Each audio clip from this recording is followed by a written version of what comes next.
এই মৌসুমটা যেন শুধুই বার্সেলোনার হালিগুলের গল্প থেকে শুরু করে কামব্যাকের গল্প সব যেন একসাথেই লিখছে নতুন চার্জে আসা হান্সি ফ্লিকের দলটা। বার্সার প্রথম মৌসুম কাটাচ্ছেন জার্মান এই মাস্টার মাইন্ড, তাতেই যেন সব গুছিয়ে নিয়েছেন, যার যেখানে পটেনশিয়াল সব বের করে আনছেন, যার ফলাফল লা লিগায় সবার উপরে, চ্যাম্পিয়ন্স লিগের সেমিফাইনালিস্ট, কোপা দেল রের ফাইনালিস্ট আর সুপার কোপা তো শোকেছে আগেই পোড়া হয়ে গেছে। বার্সার দুর্দান্ত এক মৌসুম নিয়ে বিস্তারিত থাকছে প্রতিবেদনে। চ্যাম্পিয়ন্স লিগের শেষ ম্যাচটা হেরেছিল বার্সেলোনা। দুই লেগ মিলিয়ে অবশ্য উতরে গেছে হান্সি ফ্লিকের শিষ্যরা, তবে হারি চ্যাম্পিয়ন্স লিগের হারের স্মৃতি নিয়ে লা লিগা এসে যেন আরেকটা হারের মুখেই ছিল কাতালানরা। সেল্টা ভিগোর বিপক্ষে এক পর্যায়ে 3-1 গোলে পিছিয়ে পড়ে বার্সেলোনা। সেখান থেকে কি দুর্দান্ত ভাবেই না ঘুরে দাঁড়ালো লামিন ইয়ামালরা।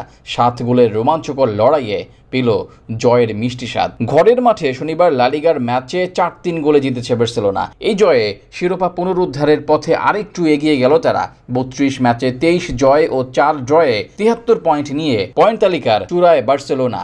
এক ম্যাচ কম খেলে রিয়াল মাদ্রিদের পয়েন্ট 66। জোড়া গোল করে বার্সেলোনার জয়ে দারুণ ভূমিকা রাখেন রাফিনিয়া। ব্যালনের যে গল্পটা তাকে নিয়ে জমে উঠেছে সেটাই যেন আরেকটু ছন্দযুক্ত হলো এই ম্যাচে। যোগ করার সময়ের 8ম মিনিটে ঠান্ডা মাথার সফল স্পট কিকে রাফিনিয়ায় গড়ে দেন ব্যবধান।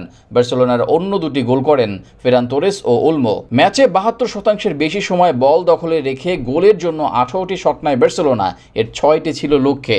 অন্যদিকে 11 শটের 8টি লক্ষ্যে রাখতে পারে সেল্টা। দ্বিতীয় মিনিটে প্রথম সুযোগ তৈরি করে বার্সেলোনা। ফেরমিন লোপেজের ক্রসে বিপজ্জনক জায়গা থেকে শট লক্ষ্যে রাখতে পারেননি রবার্ট লেভানডোভস্কি। 7 মিনিট পর রাফিনিয়ার কর্নারে হেড লক্ষ্যে রাখতে পারেননি ইনিগো মার্টিনেজ। অবশ্য গোলের জন্য বেশিক্ষণ অপেক্ষা করতে হয়নি স্বাগতিকদের। 12তম মিনিটে মাঠ থেকে বল পায়ে এগিয়ে ডি বক্সের বাইরে থেকে কোনাকুনি শটে জাল খুঁজে নেন ফেরান তোরেস। তবে 3 মিনিট পর প্রথম ভালো সুযোগ পেয়েই সমতায় ফিরে সেল্টা। ডান দিক থেকে পাবলো দুরানের ক্রস ঝাঁপিয়েও নাগালে পাননি বার্সেলোনার গোলরক্ষক ভয়চেক শেজনে। ফাঁকা জালে বল পাঠান ইগলেসিয়াস।